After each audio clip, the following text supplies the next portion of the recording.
Then we can start recording. Welcome to Bhakti Sangha Japa conference call. Today we are very fortunate to have Her Grace Preethi Vilasini Mataji to enlighten us on Sri Brihad Bhagavatamrta. So today is the 36th session of book 2. So thank you so much Mataji for giving your valuable association and time. Now I would like to hand over the call to you Mataji. Thank you so much. Hare Krishna.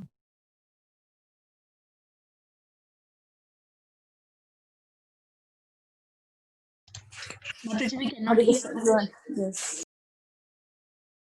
Okay, Hare Krishna. My humble obeisances to all the devotees on the call. Thank you so much for joining us and giving us your very valuable association.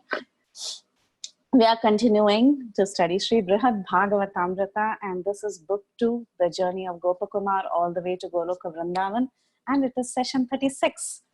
Hopefully we should finish this story very soon, but now we are in session 36. So let's start with the prayers.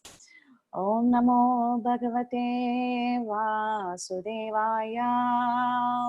Om Namo Bhagavate Vasudevaya.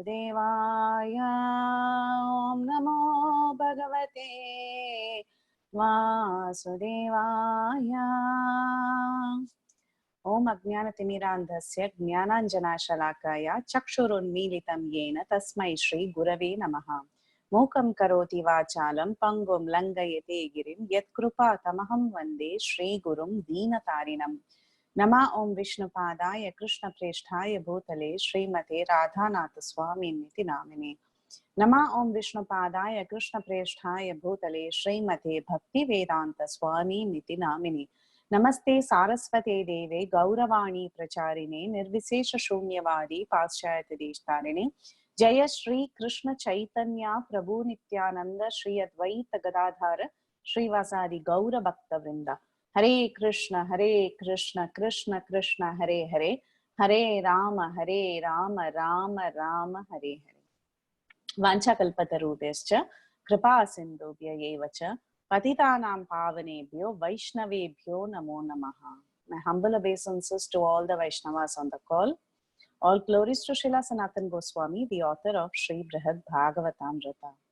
Following in the footsteps of all the other speakers, I would like to offer whatever benefit is there from this session for the recovery of His Holiness Bhakticharu Swami Maharaj. We have all been ardently praying, so we would like to offer whatever good that is coming out of this session of discussion with Vaishnavas. We pray that it reaches the lotus feet of His Holiness Bhakticharu Swami Maharaj and he recovers really, really fast. So thanks to all the devotees who joined today. Hare Krishna. So in our previous class of Sri Brihad Bhagavatamrta, we stopped at a point where Sarupa and the Mathura Brahman, finally they saw Krishna face to face. So the Mathura Brahman, he heard the entire story of Sarupa, how he reached Goloka Vrindavan, and the Mathura Brahman was so inspired and he really wanted to see Krishna face to face. So that is when Sarupa touched the head of the Mathura Brahman, and finally he could hear the sounds of Krishna and the cowherd boys coming towards him, and he caught a glimpse of Krishna face to face. So the minute Sarupa and his dear disciple, the Mathura Brahman, saw Krishna face to face, they threw themselves on the ground when they saw that Krishna was arriving, and they were completely choked up, so much so that they couldn't even offer proper prayers in glorification of the Lord. Now Krishna, he was so overwhelmed by the love for his devotees that he ran towards them, and as soon as he reached them, actually Krishna fainted and he fell over them. He was so overwhelmed with love and emotion that he fainted and he fell over them, and he was trying to embrace both of them with his very long arms, and his heart was really, really melting in compassion, and he was bathing both his lovely devotees with torrents and torrents of tears of love. So Krishna, with great difficulty, he had to compose himself, and he got up and he steadied both his devotees, and he also steadied them. and then wiping all the dust that was smeared on their bodies and the tears that was flowing from their eyes, the Lord embraced them again and again, again and again with so much love. And then he sat there right on that spot in the mud of the forest of Vrindavan with both his devotees. And then Krishna, who was so choked with emotions for his dear devotees, he began to speak very, very sweetly. First, he addressed the Mathura Brahmin, who was waiting to see Krishna for all these years. So he started speaking to the Brahmin. He said, "O Brahmana, you are Jana Sharma. You are the moon that was born from the ocean of the dynasty of the Brahmanas." We were all waiting for the real identity, the spiritual name of the Brahmana. Finally, here Krishna himself reveals the name, and his name was Jana Sharma. So he told Jana Sharma, just like how the moon emerges from the ocean of milk, this Jana Sharma has emerged from the ocean of the dynasty of all the great pious Brahmanas. And just like how the moon with its gravitational force, it swells the waters of the ocean and creates waves, similarly, our Jana Sharma, with his noble qualities, he has exalted his entire family. So Krishna said, "I'm so happy, Jana Sharma, that you have finally come here.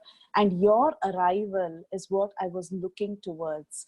I was looking towards this path and looking and waiting when you would be coming through this path. It's such a great fortune that today you have remembered me and you have come here. I'm so fortunate that I could get your association after so long."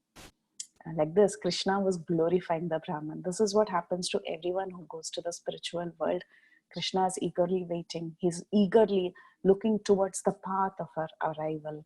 And when we enter the spiritual world, this is the love that Krishna shows us. So we get a glimpse of what is going to happen when we read the story of Jana Sharma. So Krishna very lovingly told him that, "My dear Brahmana, my dear Jana Sharma, I'm completely under your control, completely under your control. So now this is your place. Please feel free to enjoy with me and all the cowherd boys as much as you like and as long as you like." So like this, hearing these words of Krishna, Jana Sharma, he was swept away by an ecstasy of love, and he couldn't even reply to Krishna or even look at his face directly. His throat was choked up, his eyes were filled with tears, and all that this Jana Sharma could do was he could just place his head at the lotus feet of Lord Sri Krishna. And Lord Sri Krishna, who's the crest jewel of all munificent persons, who's so compassionate, he just wanted to give himself to Jana Sharma. He said, "Jana Sharma, I don't know how to repay you. All that I can do is to just give myself to you." This is something we see very consistently in the behavior of Krishna with his devotees. When Krishna feels so overwhelmed with the love of his devotees, he says, "What more can I give you? I can just give myself." And in fact, that is the topmost thing every devotee wants. We all want the embrace of Krishna or the shelter of the lotus feet of Krishna. But then after saying that, Krishna very hurriedly, he removed all his ornaments that he was wearing and he started decorating Jana Sharma with his own hands, with his own ornaments. And he made sure that Jana Sharma looked exactly like a cowherd boy and he looked very similar to his spiritual master Sarupa. So basically Krishna made sure that Jana Sharma got the dress of a cowherd boy and he was accepted as one of his sakhas. Krishna, he bestowed all his mercy on Jana Sharma, and Jana Sharma felt the greatest fulfillment. He was so happy that he was able to follow in the footsteps of his spiritual master and become like one of them, one of the cowherd boys, like how Sarupa was also a cowherd boy. So Jana Sharma was feeling so fortunate.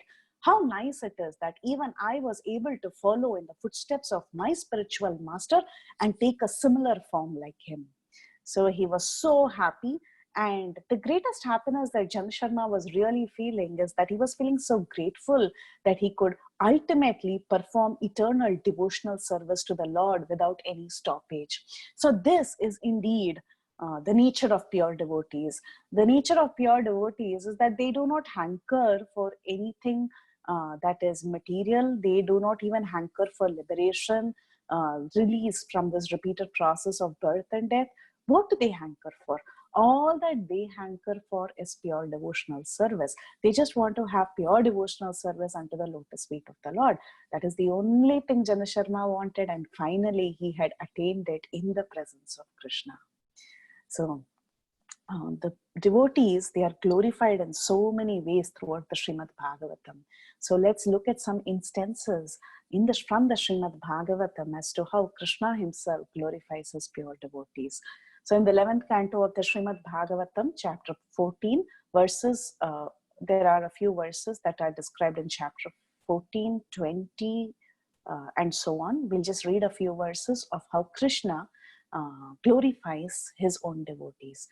He says, one who has fixed his consciousness on me desires neither the position or abode of Lord Brahma, nor Indra, nor an empire on earth, nor sovereignty in the lower planetary systems, nor the eightfold perfection of yoga, nor do they ask for liberation from birth and death.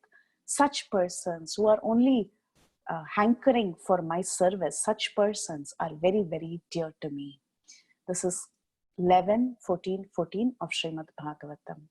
Krishna again says, because my devotees possess saintly behavior and deep intelligence, they completely dedicate themselves to me and they do not desire anything besides me.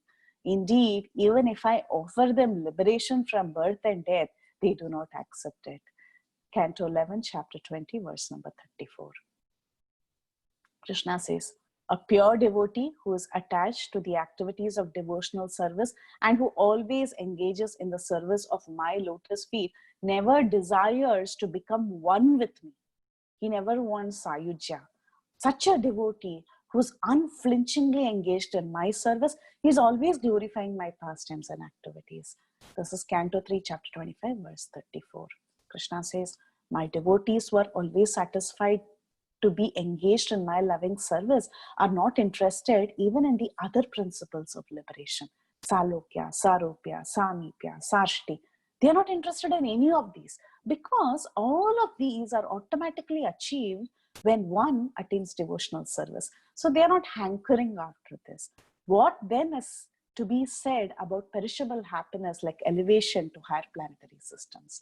This is Srimad Bhagavatam, Canto 9, chapter 467. So like this, Krishna himself, he glorifies the intention and the desires of his pure devotees and how they hanker only for devotional service and nothing else.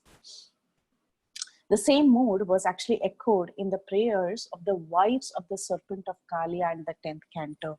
So when Krishna subdued Kaliya and the Nagapatnis came and offered prayers, they said, what did they say? They said in the Canto 10, chapter 16, verse number 37, they said, those who have attained the dust of your lotus feet never hanker for the kingship of heaven, limitless sovereignty, the position of Brahma or rulership over earth. They are not interested even in the perfections of yoga or in liberation itself. What to talk about the wives of Kaliya, even the Lord's own consorts, they said the same thing.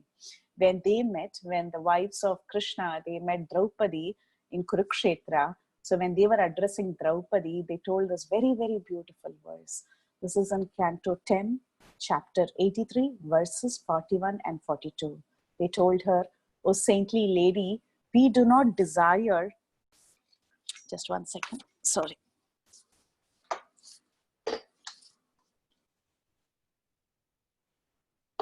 Yeah, so they said, we do not desire dominion over earth, the sovereignty of the King of heaven, unlimited facility for enjoyment, mystic power, the position of Brahma, immortality, or even attainment of the kingdom of God. We simply desire to carry in our heads the glorious dust of Lord Sri Krishna's lotus feet, enriched by the fragrance of kunkuma from his consort's bosom. So it's actually a very interesting verse as to how Krishna's own queens are telling that we want the lotus feet of Krishna, which is enriched with his wife's lotus bosom. The kunkuma from his wife's lotus bosom. So what is this? I mean, the wives are themselves talking about it. So Lord Krishna's queens, of course, they are saying that they do not desire for any powers or even liberation or even go to Vaikuntha. I mean, these are all eternal associates. But what do they want? What do they want? They simply want the dust from Krishna's feet, which Goddess Shri herself worships. And who is this Goddess Shri that they are talking about? Because one of the queens is in fact Goddess Shri, right?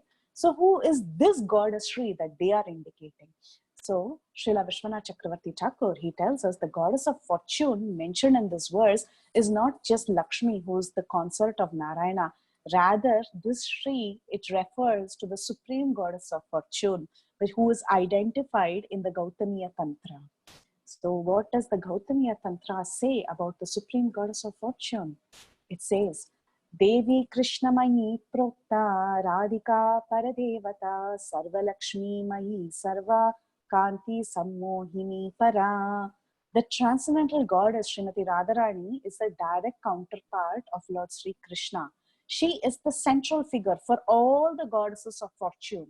She possesses all the attractiveness to attract the all-attractive personality of Godhead. She is the primeval internal potency of the Lord.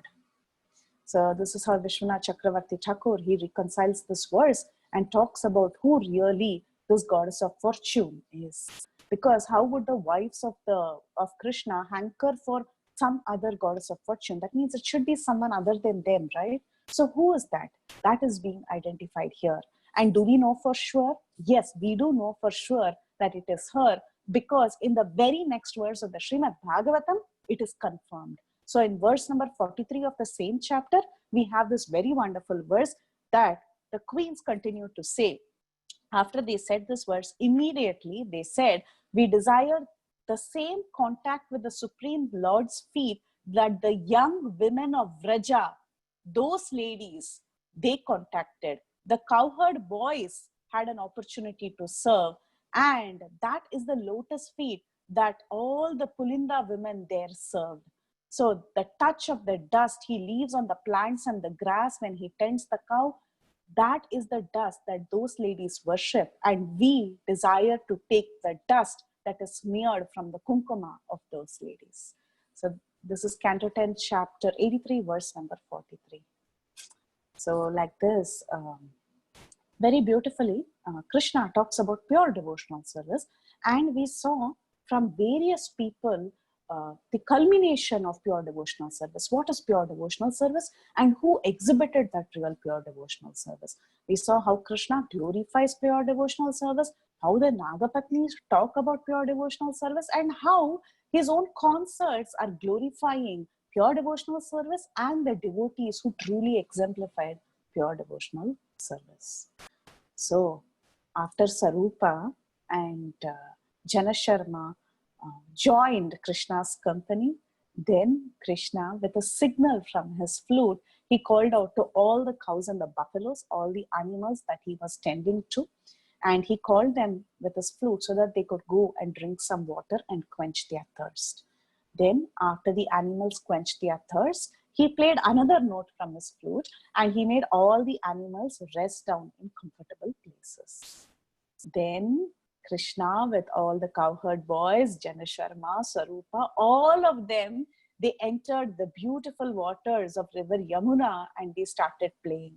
So Krishna is Vinoda Kovida, means he's an expert in all sorts of sports. Some of his friends were splashing water on him from behind, and Krishna would turn around and splash water on them. And then suddenly one Gopa would attack him by splashing waters from another direction. And Krishna would enjoy these attacks and he would have counter attacks on them. So these attacks were more pleasurable to Krishna than the worship that is offered in awe and veneration by so many other devotees who worship him with veneration. Krishna actually enjoyed these plays of the cowherd boys much more. So Krishna would go like this. He would swim along the current of the river Yamuna. Sometimes he would swim against the current of the river Yamuna. He would make splashing sounds and it would be very, very musical. He would entertain all his friends in a very musical way by splashing the waters of the river Yamuna. And sometimes, just to tease his friends, Krishna would go and he would hide behind the huge waves of the Yamuna. So Yamuna is also Krishna, meaning she's blackish, right? So she's a black river, and Krishna is also blackish. So when this Krishna would hide behind the huge waves of Krishna, it would appear that Krishna disappeared. And all the cowherd boys, for a minute, they would just lose their lives thinking, where is our Krishna? Where is our Krishna? So with so much anxiety, they would cry bitterly just to catch a glimpse of Krishna. Sometimes Krishna would very jokingly dive into the water and then come up, and he would hide behind beautiful blue color lotuses. And it would be so hard to distinguish between the face of Krishna and the lotus present there, because Krishna's face is also like a lotus flower. So suddenly then he would emerge out from these lotuses, revealing himself, and then all the cowherd boys would feel like they really got back their lives, and with so much love they would rush towards Krishna to go and embrace them, and they would jump towards Krishna, and all of them enjoyed sporting like this. So after enjoying his sport in water with all his cowherd friends, then he came out and he decorated all his friends with charming garlands that were made from flowers and lotus fibers that was present in the water. And then they also took the opportunity to decorate Krishna very, very beautifully. So like this, everyone got decorated, they cleaned themselves, and then after a good bath, it was lunchtime. So everyone sat down to have lunch. So Krishna asked Balaram to sit in the center, and all of them sat in circles around Krishna and Balaram. But Krishna, he also wanted to serve the boys personally. So Krishna got up, and then he took wonderful delicacies that he had brought from his house, and all the boys, they took out the wonderful delicacies that they had brought from their homes. And Krishna personally, to serve his friends, he started moving back and forth in a very playful gait. And the boys, they had also collected a lot of forest flowers and fruits and tubers from the forest, besides the lunchbox that they had got from their home. So they had collected palm fruits, amalakis, rasalas, jackfruits, bananas, citrus fruits, and so many other ripe, tasty fruits like dates and pomegranates from the forest. So it was, of course, we all know Vrindavan had so many fruits and flowers, and especially in the season where everything is flowering and all the fruits are ripe. These boys were enjoying, and wherever they went in the forest, they made sure that they always collected something for their lunchtime. So besides the box that they had from their mother, they also had all these wonderful fruits and tubers and flowers and so many other edible items. And Krishna, he was jumping around from one place to the other. He was so excited to feed his friends. So he would go from one boy to the other, and he would stretch out his hand, and he would take a morsel of food and give it to one boy. So like that, by the time the one boy catches the morsel of food, he would go to the other boy and give him another morsel of food. So like this, Krishna was personally interacting and making sure that all his cowherd friends were really, really happy enjoying the lunch together. And everyone felt that Krishna was actually just standing in front of them only and taking care of them. And all the boys, they also had got so many lovely preparations from home, and they offered with their own hands to Krishna to make him happy. So they also offered very lovingly the fruits, vegetables, the yogurt, rice, everything that they had got from their home, and they fed Krishna with their own hands. So like this, Krishna, with his bubbling humor, he was making jokes, and he was entertaining all the cowherd boys, and everybody was laughing and eating and enjoying from all these, the lunch that they had all brought. Everyone was completely enchanted just looking at Krishna's behavior with them, meaning Krishna's interactions with them. Then after they had lunch to their full satisfaction, all the boys, they drank all sorts of nectar. Some had brought panakam from home. Panakam is a combination of, you all must have done it several times, it's a combination of jaggery, ginger, cardamom, black pepper, and other spices. And then they drank all sorts of liquids like buttermilk that they had got from home. And these liquids they had carried in vessels made from gourds and barks. And after eating and drinking to their pleasure, Krishna, then he did achaman, and he chewed very fragrant camphor, rich betel nut that was wrapped in Nagavali leaves that were present in the forest. And he also distributed pan to everybody, and everybody was chewing and they were enjoying. Then after eating nicely, they wanted to decorate themselves. So what did they do? They went around and they collected various kinds of forest flowers and leaves, and they made quick garlands. They made beautiful Vaijayanti malas. What are the flowers they got? They got Ketaki, they got Madhavi, Yutika, Mallika, Kunda jasmine, Malati, Tulasi, Jati. Like that, all the forest flowers were picked, and beautiful Vaijayanti mala and peacock feathers were collected from the ground, from the peacocks that had left their feathers, and they made a lovely asana for Krishna. They made beautiful jewelry for Krishna, and they put these garlands around Krishna, and Krishna in turn, he also decorated very personally all these boys with all these lovely, lovely fragrant flowers and garlands. Then Krishna, he smeared on his limbs the aguru, kunkuma, musk, and other fragrant substances that were found naturally in the forest. There were sandalwood trees. There was a musk available very easily. Aguru scent was available. So Krishna collected all these fragrant forest minerals and he was smearing it on his body. And also, again, he made sure that his friends also decorated themselves very, very nicely, just like perfect cowherd boys. Then all the friends, they chose a very nice fragrant grove, and Krishna, he rested on a bed that was made with soft leaves for his resting. He chose the lap of Sridham as his resting place for his head. So he placed his head on Sridham's lap and he stretched out his legs, and some boys went and they started massaging his lotus-like arms and legs, and Krishna was resting on Sridham's lap like a pillow. And they were enjoying and they were talking and they were making jokes. So similar thing is described in the Srimad Bhagavatam also. In Canto 10, chapter 15, verses 16 through 18, we see a similar scene that says, sometimes Lord Krishna grew tired from fighting and lay down on the base of a tree, resting upon a bed made of soft twigs and buds, and using the lap of a cowherd friend as his pillow. So a similar thing is described in the Srimad Bhagavatam. So some of the cowherd boys were so excited that they were just waiting for an opportunity to massage Krishna. And some of them, they thought, okay, if I'm not able to massage Krishna's feet or legs, then at least let me fan him. So some people, they just collected nice big leaves that look like fans and they started fanning Krishna. So like this, some of the other boys were thinking, oh, they got an opportunity to fan, so let me sing some nice songs so that Krishna can enjoy. So some boys, they started singing songs, and others started playing instruments from the different gourds and the stringed instruments that they had made in the forest, and they were sharing jokes and they were enjoying. They were playing their flute, they were playing their buffalo horn, and they were really having a good time.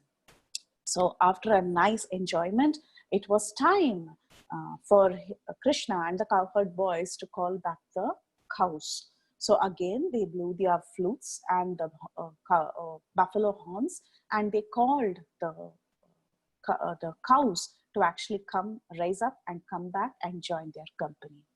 So along with the cows, they started moving again in the forest.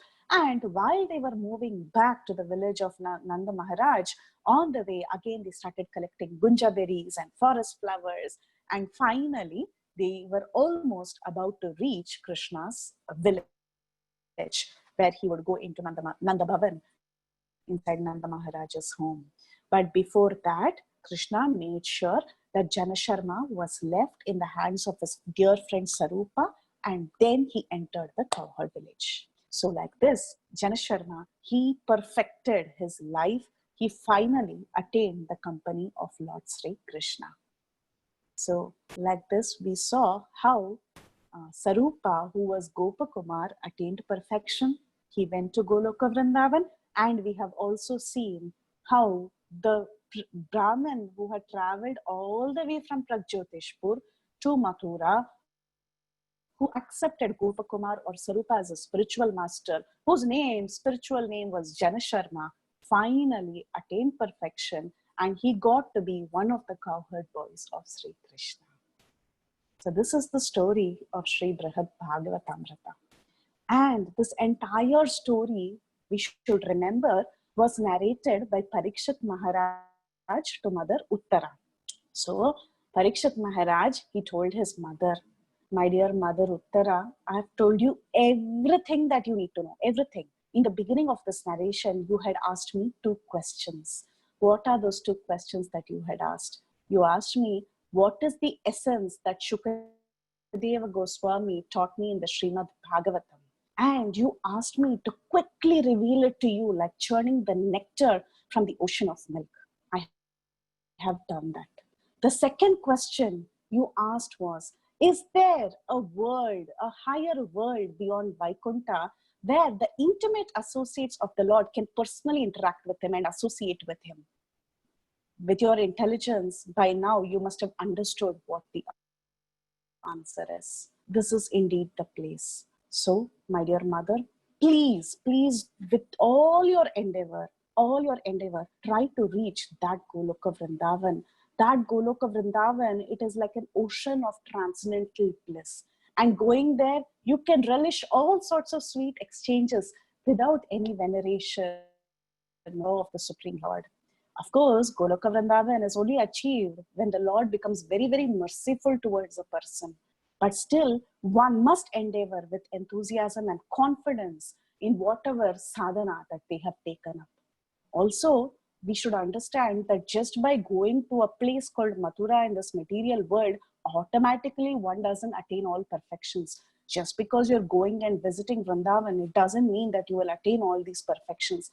All these perfections can be attained only and only when one gathers the dust from the feet of great Vaishnavas. That is what we saw in our previous session. With great, in great detail, Sarupa was explaining this point. Unless one is able to gather the dust from the lotus feet of a devotee, one can never ever attain perfection. Janasharma, he attained perfection only when he came in contact with Sarupa. Similarly, Parikshit was urging his mother to take devotee association and take the dust from the lotus feet of a devotee. So like this, Parikshit told Mother Uttara, you had asked me to tell everything that is needed for your deliverance.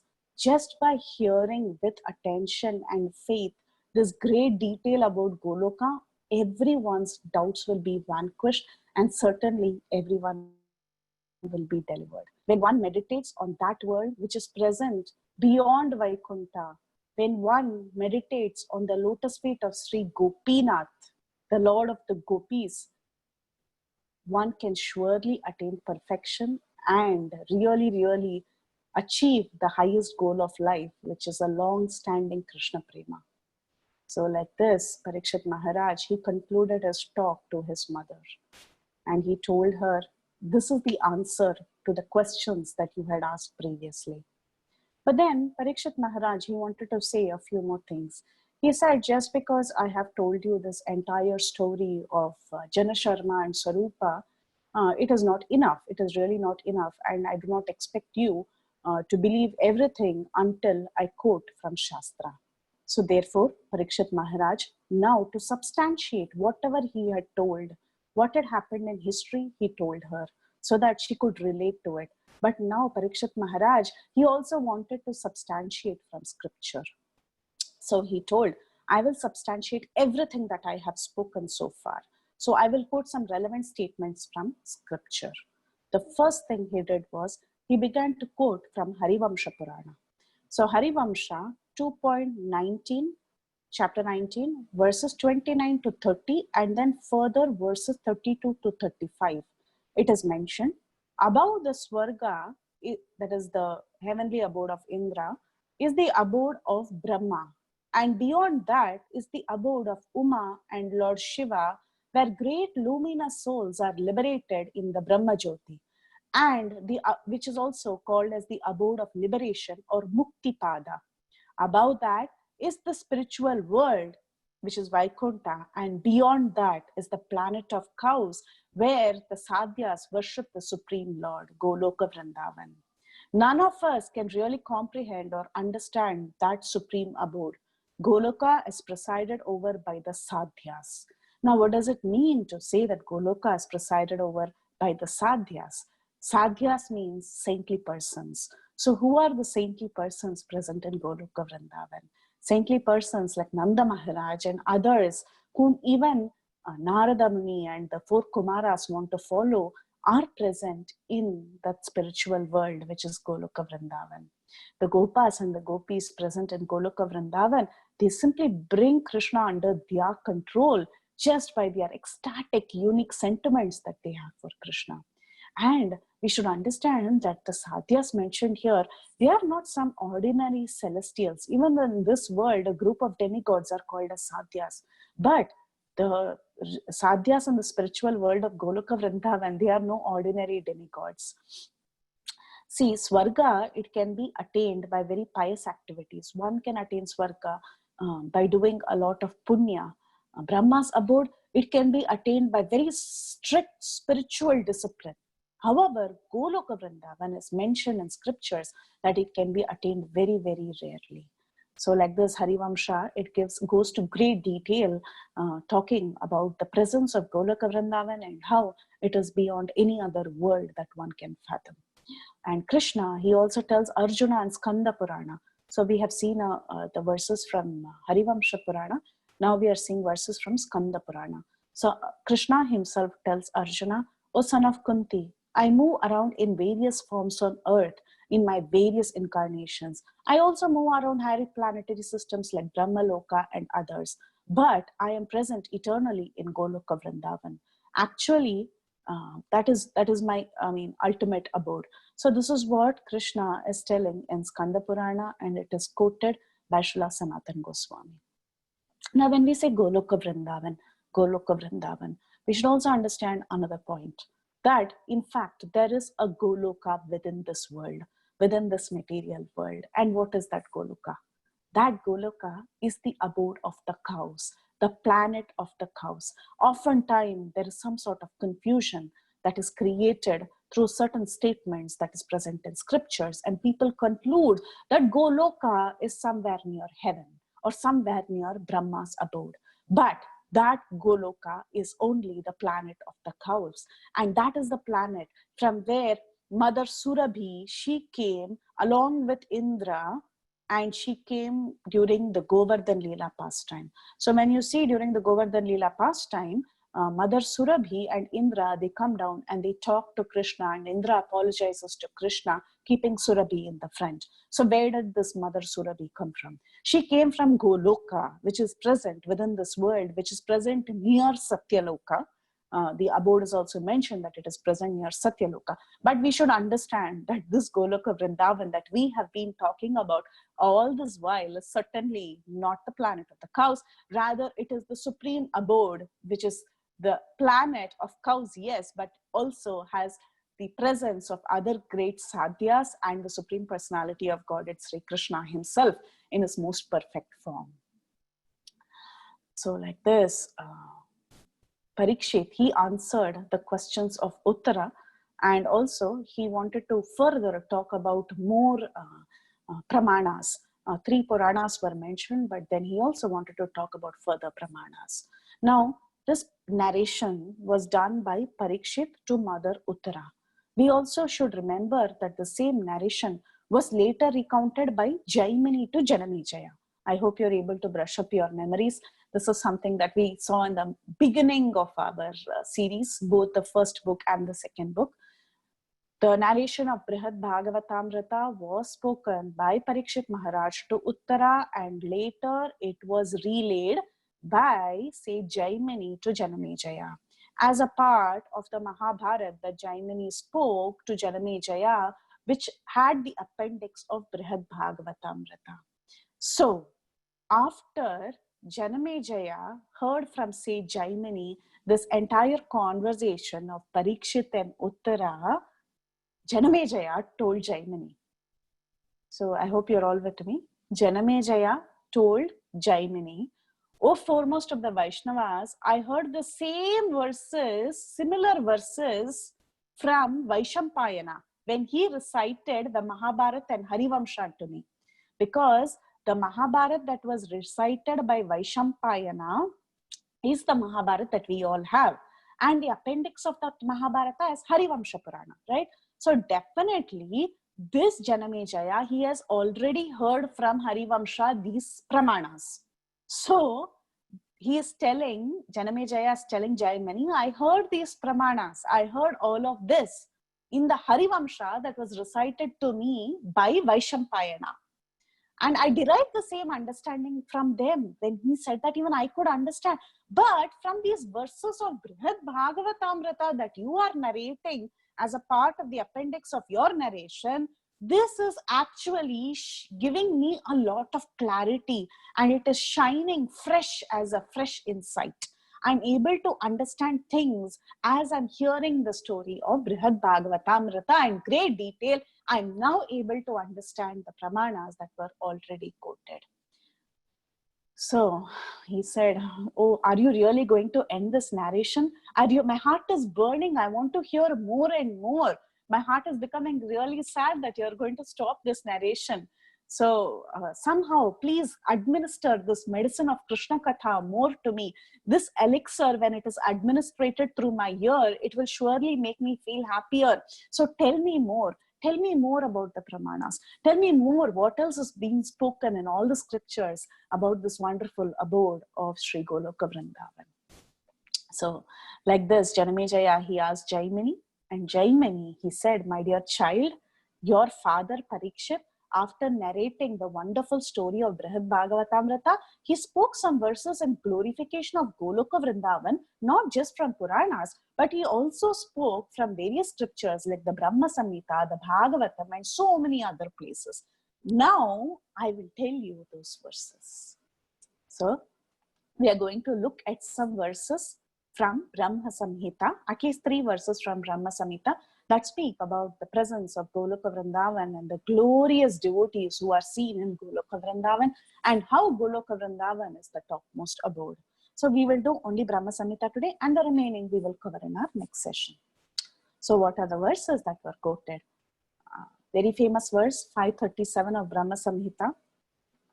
Ananda Chinmaya Rasa Pratibhavitabhis Tabiryaeva Nijarupataya Kalabi Golokayeva Nivasatyaklatma Bhuto Govindamadi Purusham Tamaham Bhajami. I worship the personality of Godhead, Govinda, who by expansion of his internal potency of transcendental existence, knowledge and bliss, enjoys in his own and expanded forms. Simultaneously, he enters into every atom of creation. So these prayers, they were sung by Lord Brahma. And Brahma calls Lord Sri Krishna as Adi Purusha, the original personality of Godhead, Sri Govinda. So Brahma, he's trying to reveal the super excellence that is shown by this Lord Govinda and his associates and paraphernalia in his supreme abode, which is Goloka Vrindavan. And in this verse, there is a phrase that says, Rupataya Kala Bihi. That means Kala can be understood in various ways. So one meaning of Kala is a way of artistic expression. So we say, right, there is Kala is artistic forms. So definitely Krishna has several artistic skills, and he enchants all the devotees there with his artistic skills. But it's just not, Kala means just skills. Kala also means extended parts. In Sanskrit, Kala also means extended parts. So therefore, we should understand that Krishna is enjoying there in Goloka Vrindavan with his with his extended parts, which refer to Srimati Radharani and her principal companions, the gopis and the further gopas who are present in Goloka Vrindavan. There is also another phrase in this verse that says Nijarupataya. So Nijarupataya, it means that these devotee expansions of Krishna, they all have Nijarupa, meaning they are in their constitutional position. They are expressing very sweet devotional exchanges that is full of love for Krishna. And not only that, they are all having Nijarupa, meaning they are all expansions from his personality, and they are real just like Krishna. These forms are real just like Krishna. And they are all endowed with Ananda Chinmaya Rasa. Ananda Chinmaya Rasa means they are filled with ecstasy. In fact, the power of bhakti eternally manifests in these various devotees, and they serve as emblems of the rasas that these devotees are exhibiting there. Krishna, he is the Supreme Lord, we all know. He is also the super soul present in all living entities. He is the witness and he is the regulator of all living entities. Yet, this Krishna, who is the Lord of all lords, where is he living? He is living in a very, very high place that is called as Goloka Vrindavan, where he is enjoying intimate pastimes with his devotees. Therefore, we see in this verse, Brahma uses a third person pronoun. He tells Govindam Adi Purusham Tamaham Bhajami.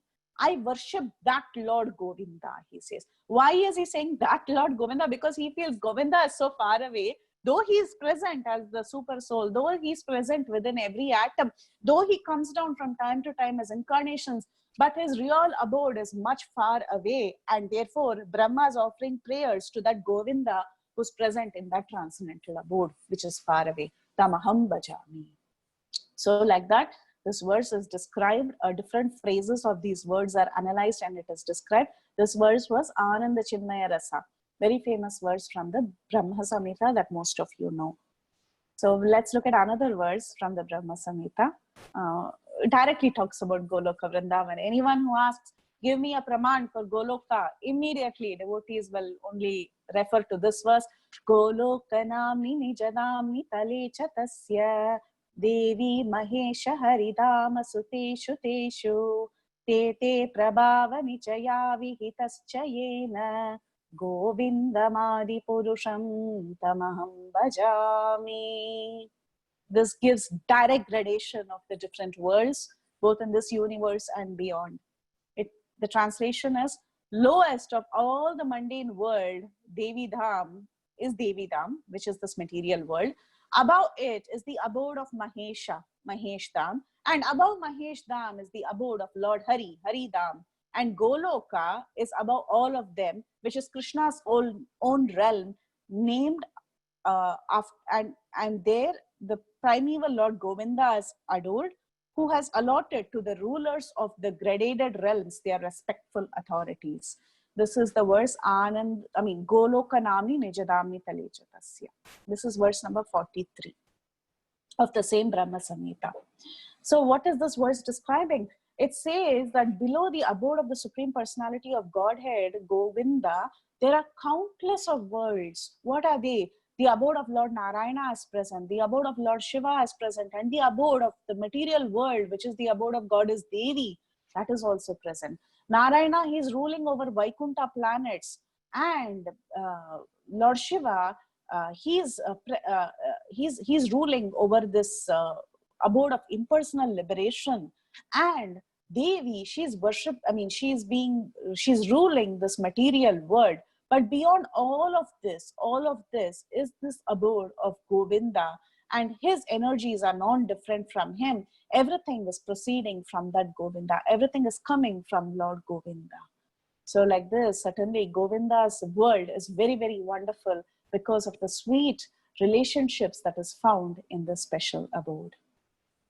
And then the final verse is this Shriya Kanta Kanta Parama Purusha Kalpataravo Dhumra Bhumis Chintamani Ganamayi Toyam Amrutam Katha Ganam Natyam Gamanamapi Vamshi Priya Saki Chidanandam Jyoti Paramamapi Tadav Aswadayam Api Cha Sayatra Shiradihi Saravati Surabhibhyascha Sumahan Nimeshadha Akyo Vrajati Nahi Yatrapi Samyaha Bhajeshveta Dvipam Tamaham Miha Goloka Itiyam Vidantaste Santaha Kshiti Viralacharaha Tatipaye.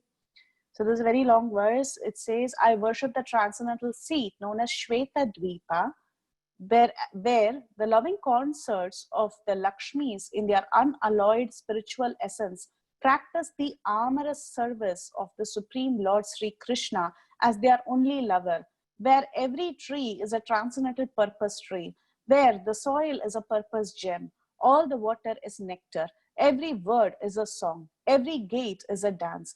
The flute is the favorite attendant. Effulgence is full of transcendental bliss, and the supreme spiritual entities are all enjoyable and tasty. Where numberless milk cows always emit transcendental oceans of milk, where there is eternal existence of transcendental time, who is ever present and without past or future, and hence is not subject to the quality of passing away even for the space of half a moment. That realm is known as Goloka only to a very few self-realized souls of this world. So this is Brahma Samhita 556, and it directly talks about all the possible glories of Goloka Vrindavan. And Brahma calls Goloka by its esoteric name, Shweta Dvipa, because Shweta Dvipa, it has a very inner meaning why Goloka Vrindavan here is called as Shweta Dvipa. So Brahma, he's putting so much information into this one verse. He's talking about so many things. Like he talks about the other name, which is Shweta Dvipa. He's talking about all the loving consorts who are all Lakshmis. And then he talks about every tree being transcendental and every tree being a kalpavriksha. The soil is a wish-fulfilling gem. Every gate is a dance and every word is a song. And it talks about the numberless milk cows and how this entire information about Goloka Vrindavan is actually not known to many people. It is known only to very, very few self-realized souls of this world. So Goloka Vrindavan, one of the reasons it is called as Shweta Dvipa is because it becomes very white. How does it become very white? Shweta means white, right? So what is it that makes Goloka Vrindavan Shweta Dvipa? It is because within this this Goloka, there is an ocean of milk. Just like how you see an ocean of milk in the material universe, similarly, an ocean of milk is present in the spiritual world. And why is there an ocean of milk? An ocean of milk is coming out from the cows that is present in Goloka Vrindavan. In the material world also, there is an ocean of milk where Shirodakashai Vishnu, he actually lies there, right, near the ocean of milk. But that is really an ocean of milk. It is not produced by the milk from the cows.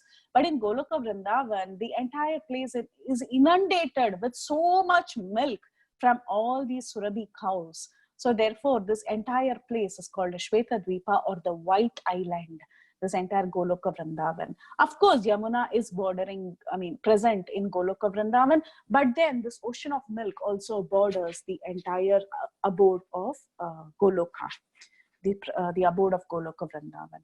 Now, another point that is being mentioned here is that the time in the spiritual world in Goloka Vrindavan is beyond beyond the effect of the deterioration of time. Meaning, in this material world, time always has a sense of deterioration. Time deteriorates everything.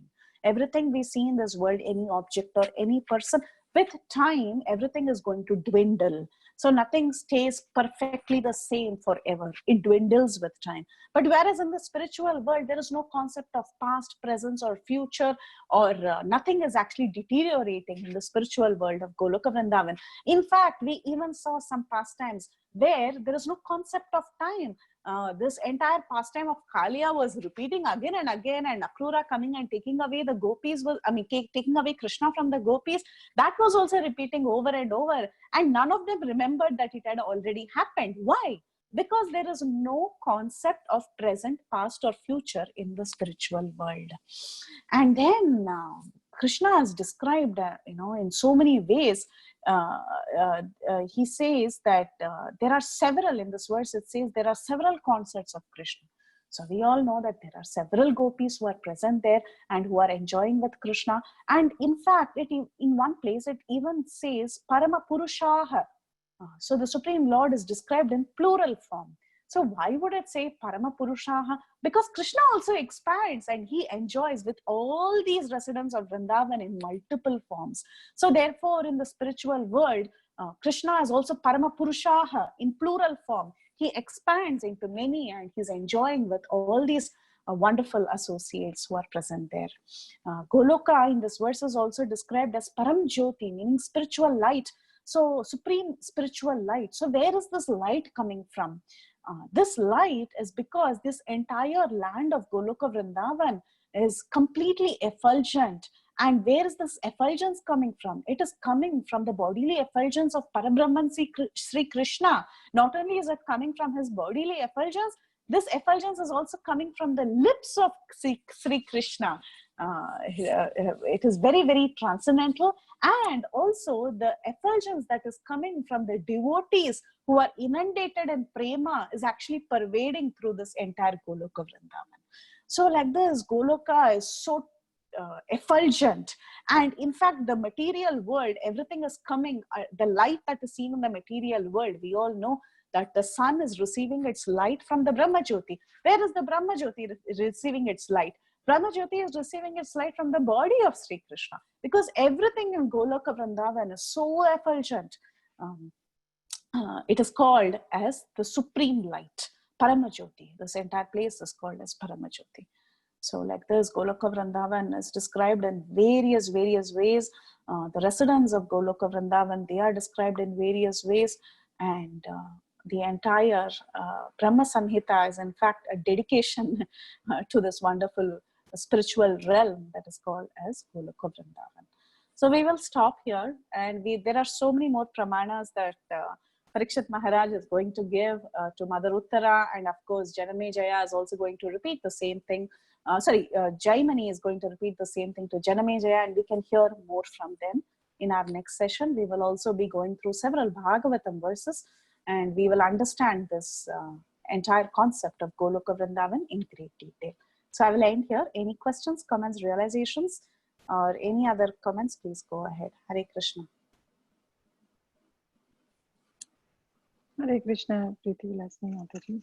Thank you so much for covering this whole Brihad Bhagavatamrta with so much effort, with so much patience.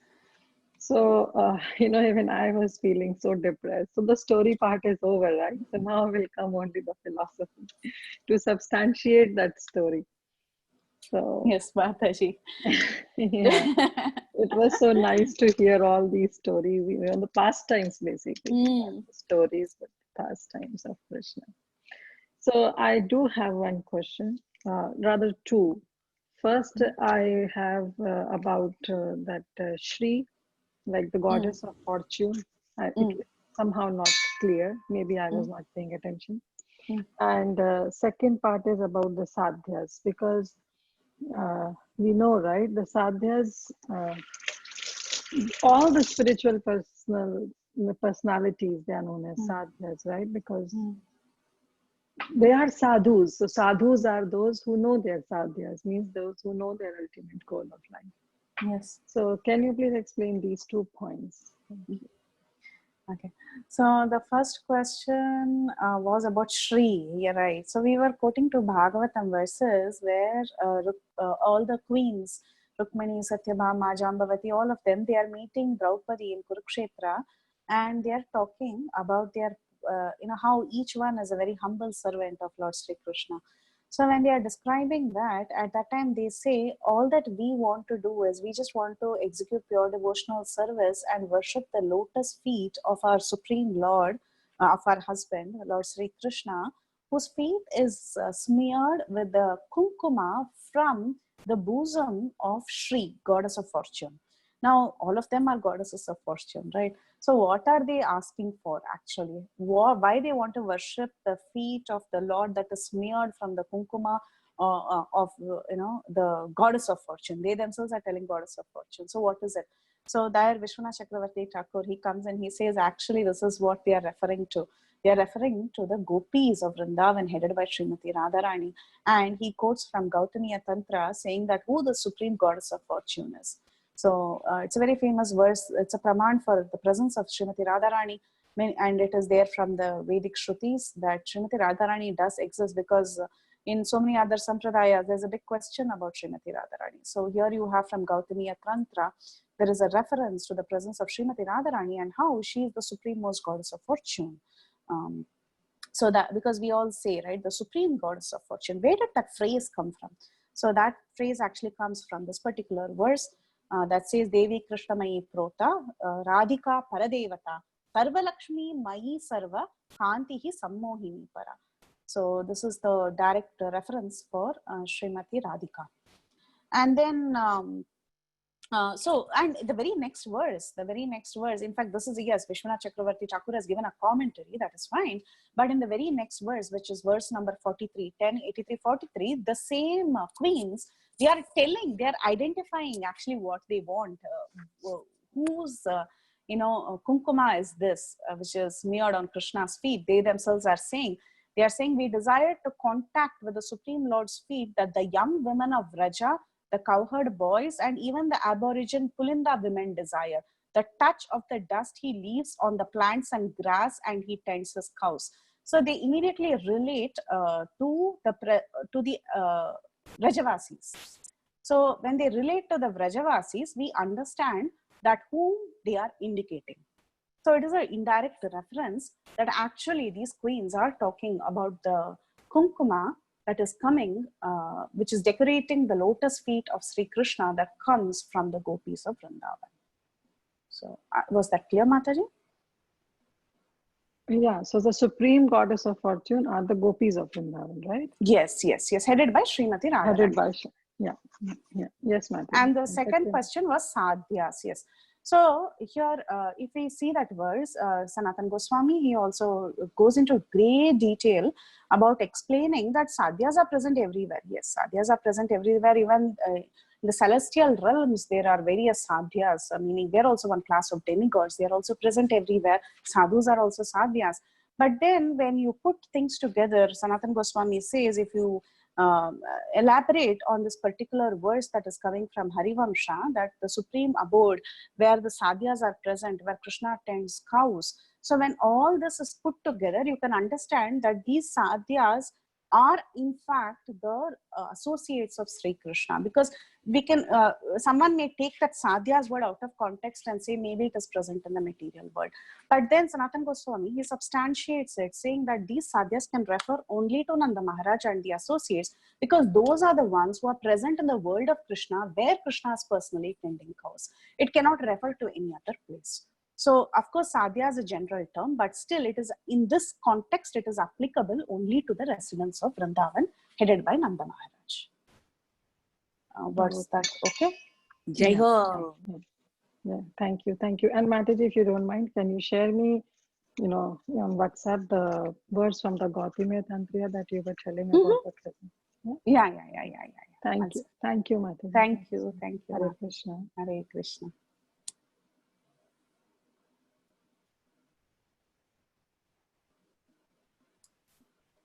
Hare Krishna, Preethi Vilasini, Mataji, Dandavat Pranam. Thank you. So from the very beginning, this was such a sweet, sweet pastime. I just remember, I could picture as you were speaking of Krishna looking down the path and waiting for all of us to come. And it was just so sweet, just so very beautiful. And I really appreciated you going over the verses at the end from Brahma Samhita. That was really just so special. And like you said, there was so much in those few verses that you shared. I took so many notes just on that. So I'm just so grateful for the class as always. I have one question, and I'm sure this has been mentioned before in other classes, but in relation to when the Bhagavatam was spoken, when was this spoken by Parikshit to his mother, to Uttara? Yeah, so we all know that Parikshit was cursed to die in 7 days, and he heard the Bhagavatam from the lips of Shukadev Goswami. And then before he decided to really sit down and in meditation and give up his life, Mother Uttara comes running to him, and then she asks him, I know you have heard everything from Shukadev Goswami, but please benefit me somehow. I was not in that assembly. So you please churn out the nectar and just tell it in essence what it is. because before you, I know you're going to give up your life soon. So before that, I really want to be benefited. And she goes and she asks him. And then he tells her that, yes, I will quickly tell you in the form of a story. And towards the end only he substantiates with verses. But then when I tell you the story, you will realize what the ultimate goal of life is. And this is in fact the essence of the Srimad Bhagavatam. What is the method? What is the method of achieving perfection? Pure devotional service. That is the essence described in the entire Bhagavatam, and which is the highest abode. And who are the greatest of all devotees? So the entire 10th canto is actually a glorification of the devotees of Krishna. And who is the greatest of all the devotees of Krishna? So that was the book 1 of Bhagavatamrta. And this is book 2, the ultimate destination. So this, to answer your question, yes, the timeline is that before he gave up his life, Uttara went running to him and asked him this, and then he spoke. Now, another question was raised as to, oh, how much time did they have? Because already he was very fast approaching death, 7 days, right? He sat and he heard, and time, it was time up for him. But it is explained by the Yogamaya potency of the Lord that the time actually expanded till he could complete that narration, and then he gave up his life. So, Wow. Thank you. It was amazing. Thank you so much, Mataji. and very, very grateful to you, Mataji, for your association and your very sweet words. Thank you so much. Thank you. Thank you. Hare Krishna. Hare Krishna. Hare Krishna, Preethi, Dandavat Pranams. So beautiful class. I just had one question, if you can just elaborate a little. You were saying something about Shweta Dweep. If you can please elaborate. Okay, I thought someone will ask this question for sure today. So generally we read that in the commentaries of the Brahma Samhita directly, where Shweta Dweep is directly expressed to be the abode of Lord Chaitanya. It is, in fact. We know in Goloka Vrindavan, if you look at the Goloka chart also, which is very beautifully depicted based on the Brahma Samhita, how the pink lotus is actually, this lotus abode is actually Goloka, where Krishna and his associates are present. And around that, the periphery, the around areas named as Shweta Dweep, and it is white in color, and that is described as the presence of Lord Chaitanya, his abode. It is also mentioned in the commentaries of Bhaktisiddhanta Saraswati, and our Srila Prabhupada himself has mentioned several times that that is Shweta Dweep, which is correct. That is how it is. But here Sanatan Goswami is also giving us this idea that that entire region can also be called Shweta Dweep because of the presence of the ocean of milk that is coming out from the cows that is present in that spiritual world. Though we understand Shweta Dweep has different, there are different Shweta Dweeps. Like, for example, we saw in this material world where Kshirodakashayi Vishnu actually lies, he lies in the Shira ocean, and that region is also called a Shweta Dweepa, which is present near Dhruvaloka in the higher planetary systems. And Shweta Dweepa is also referred to the abode of Lord Chaitanya that is present in the periphery of that Goloka, in the central region where Radha Krishna are present. There, Lord Chaitanya has his eternal abode that is also called Shweta Dweepa. But the entire region of Goloka Vrindavan, which includes the residence of Radha Krishna, their pastime places, and the abode of Lord Chaitanya, everything put together is also called as Shweta Dweepa. Why? Because of the whiteness that is created from the unlimited milk that is flowing from these cows. So that's the explanation, Mataji. Thank you so much, Preethi. Thank you, Mataji. Thank you for your association. Thank you.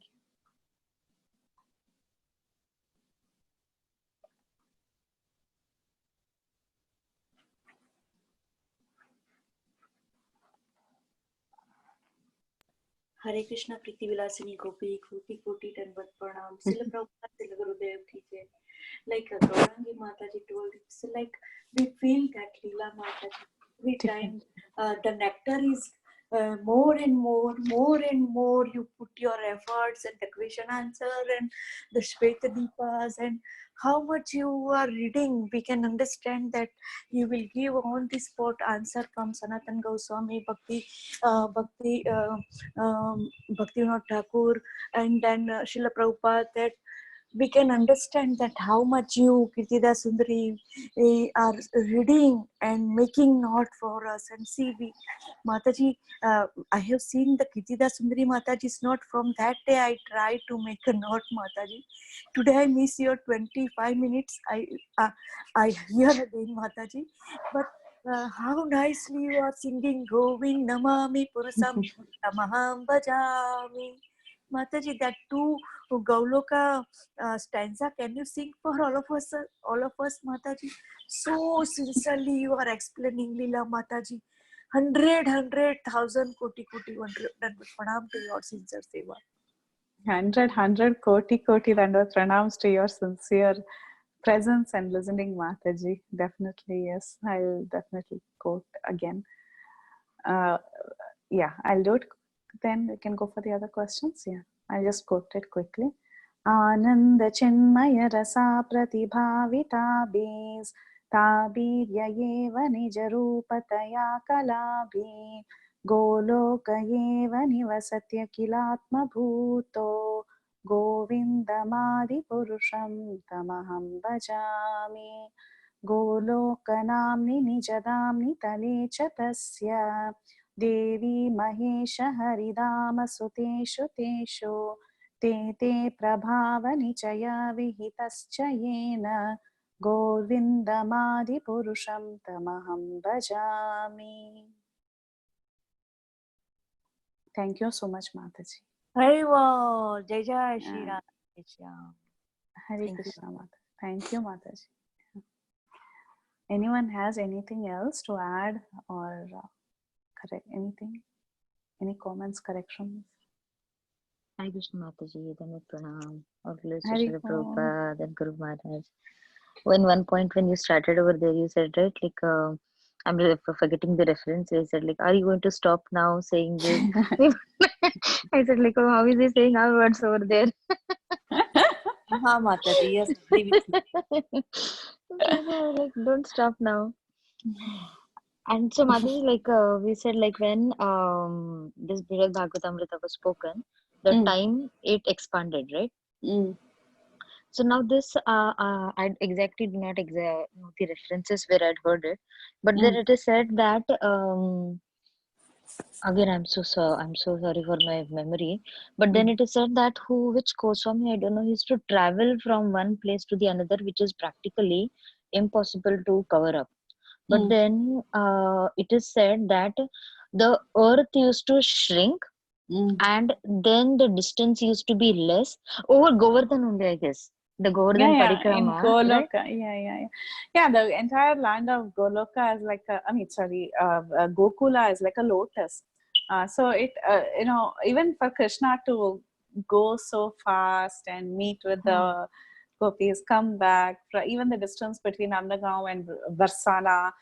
So it's like a lotus, it expands and it contracts with the touch of the lotus feet of the Lord. So he can go really fast or he can go really slow. The abode is like that. Yeah, this clarification was really nice because I always thought that how did Parikshit Maharaj had that much time to explain this again? And this explanation really makes a lot of sense. Really Thank wonderful. you so much. Thank you so much, Sita Preethi Mataji. Thank you for your association. Thank you, Mataji. And I'm again telling you, anybody else, start with the kids, Mataji. These classes are nectar, and this the kids really need to know this. Please Sure, do Mataji. something. All my notes are there. We can start next. Thank you, Mataji. Thank you so much for this wonderful class. Thank you Waiting so much, for Sita the next Preethi. class. Now, and when I type the announcement, also the phone also directly tells, okay, Preeta will share Bhagavatamrta. Then again it comes book 2. Book 2 Autocorrect. session. Like a never ending. No, it should not end. It should not end. Thank you, Mataji. Thank you so much. Thank you so much, Mataji. Hari. Why it's never ending, it's a sad situation that it's going to end soon. Yeah. Let's see. Maybe 3 other sessions or 4. I don't know how many. Most 100, but I think so you already covered. So it's only 99 verses you covered, and it's 157. So almost 50 more verses. 50 more. Then at least 2 classes, right? 50 or 60 verses, yeah. Or less. At least 2 or 3 classes. But we forgot what you taught in this beginning, so you can start it again. Yeah. That's the Kali Yuga Jiva's memory. Yes, every class is newer and fresher. When I don't remember anything that I speak, then I think, oh, did I really say this? Did I really cover this? I forget half the things. Advantage of Kali Yuga. At least we'll be able to hear it again. Again and again, yes. Yeah. Very cool. Okay, so Hare Krishna Mataji, very, very beautiful class. And thank you, Tiffany Mataji, for asking that question.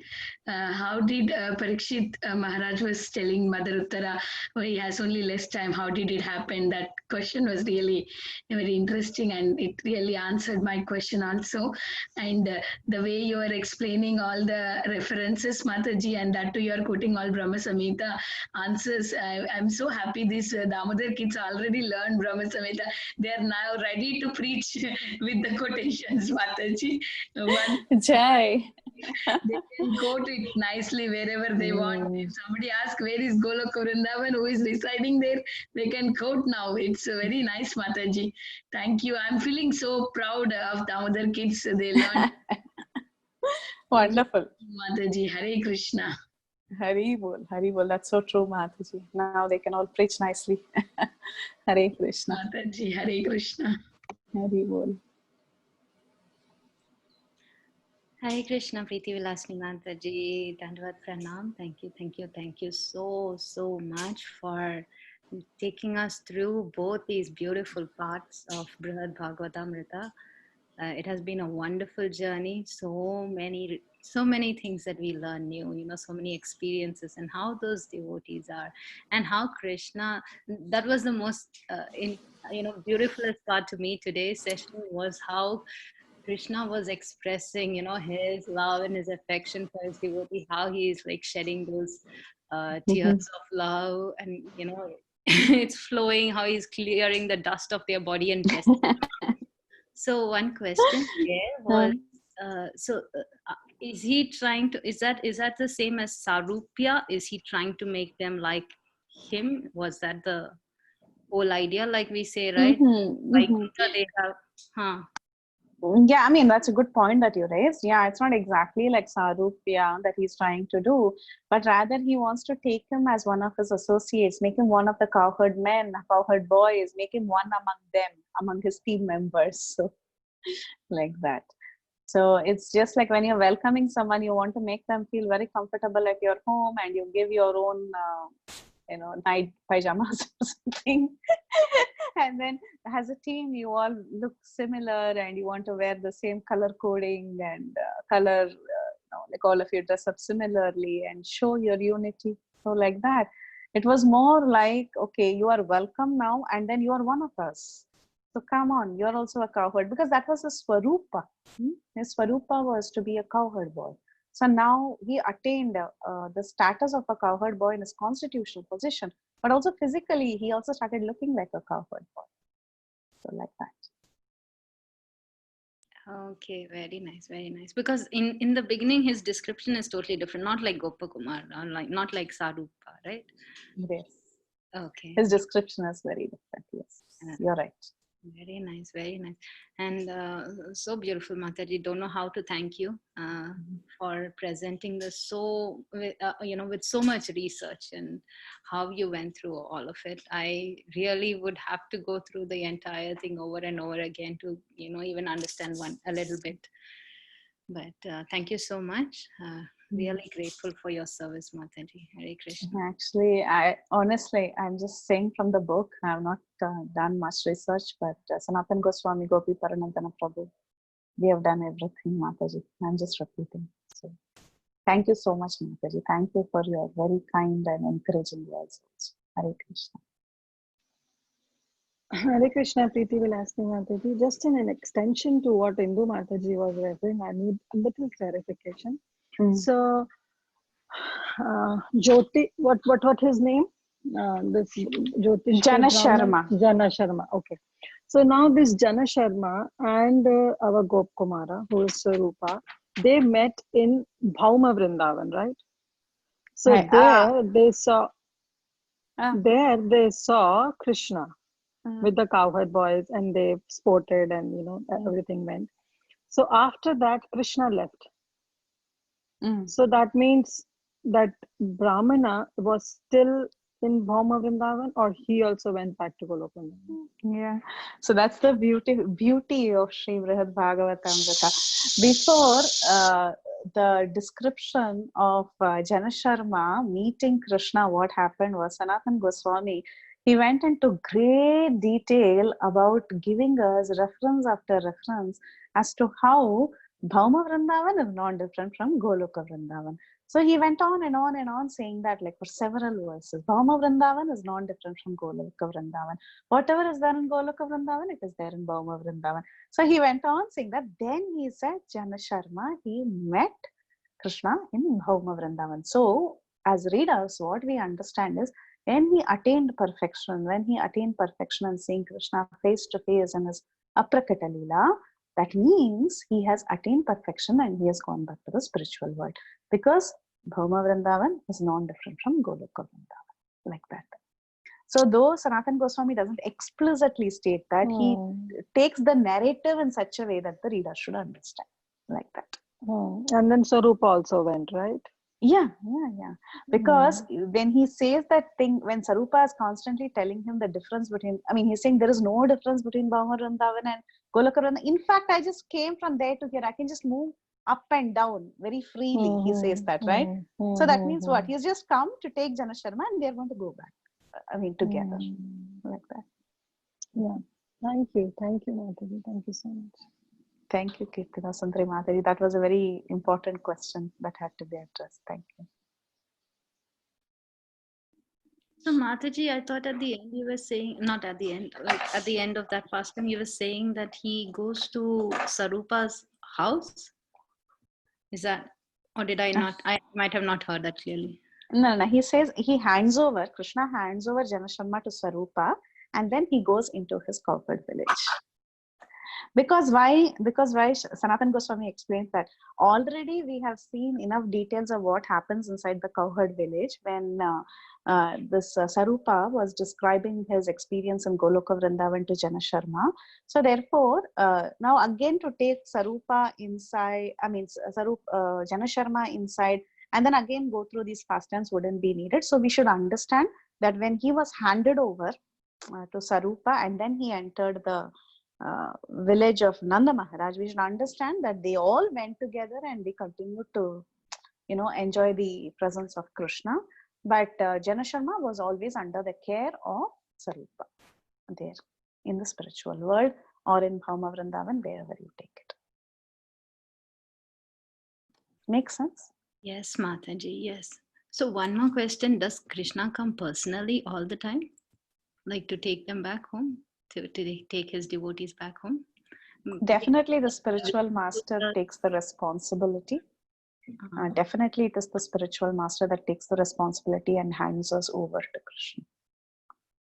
Like how it happened for Jana Sharma. Did that indirectly answer? Yes, but they both came down to Bhauma Vrindavan. Yes, even if we have to get a vision of Krishna face to face also, the point here is whether we get a vision after we go there or when we are in Bhauma Vrindavan, it is through the spiritual master that it happens. It is facilitated through the spiritual master. Definitely we get the vision of Krishna. Whether it is, generally what happens, the general understanding is that one actually takes a birth where Krishna's pastimes are happening. Right? We say that is like the, what do you call it, the probatory phase, what is that? The internship kind of a thing before going to the spiritual world. You're taken there and you do get a glimpse of Krishna. So is Krishna coming for you? Or maybe you are going to Krishna. One of the two, you can take it. Okay, makes sense. Thank you so much, Mataji. Thank you, Mataji.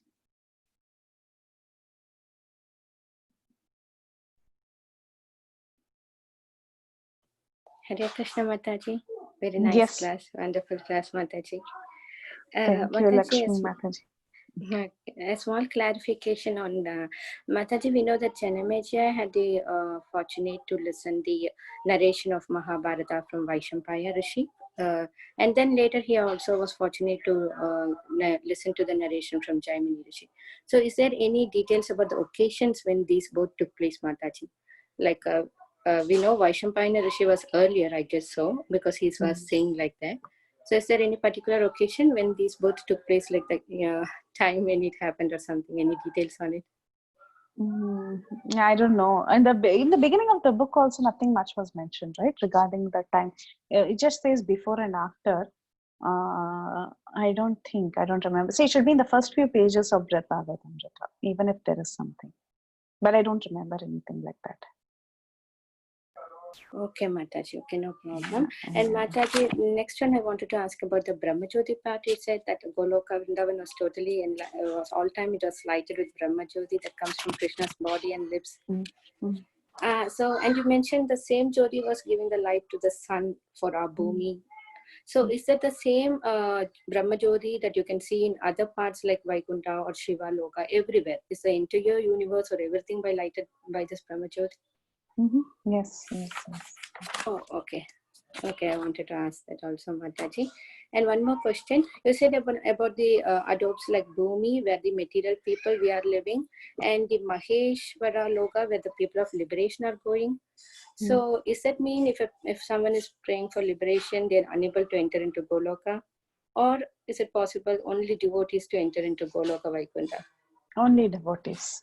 See, when someone wants Sayujya, he wants to merge. Why would he want to go to spiritual abode of the Lord to have personal association with the Lord? Whatever your desire is, whatever your method of, whatever your goal is, you will go there only. Now, why will you go to Goloka? If you want Sayujya, I want oneness. Why would I want to go to Goloka? Or why would Goloka open up for me? It will not open up for me. So our practice, our desire, our goal, everything will be directly proportional to our destination. Okay, Mataji. So the Goloka door doesn't open up for anyone who is not a devotee. Okay. No. In fact, it is only for devotees who are in prema, meaning who want to have a spontaneous, loving relationship with Krishna, especially Goloka. So if you see the Goloka chart, meaning a diagram of how Goloka is done, they have trishuls on all directions, preventing people from entering. It's highly guarded. It is possible only when one has the right endeavor and by the mercy of the Lord, and when one has developed pure devotional service. So there is a lot of guarding even there also. It is protected on all sides actually. You know, yeah. So when it is so protected, but in the story we see that Krishna himself comes and take away Jana Sharma's, what's his name? Jana Sharma with him. That's so wonderful. And also the part where Krishna takes his own jewels and he decorates him. I never heard anywhere that Krishna is taking away his ornaments. So that was, it was so interesting to me that how does Krishna take his ornaments and put it on a devotee? It is so wonderful, Mataji, so devotional, so divine. It's so beautiful. Yes, so beautiful. Thank you so much, Mataji, for your wonderful class. Thank you so much. Mataji. Hare Thank Krishna. you so much. Hare Krishna.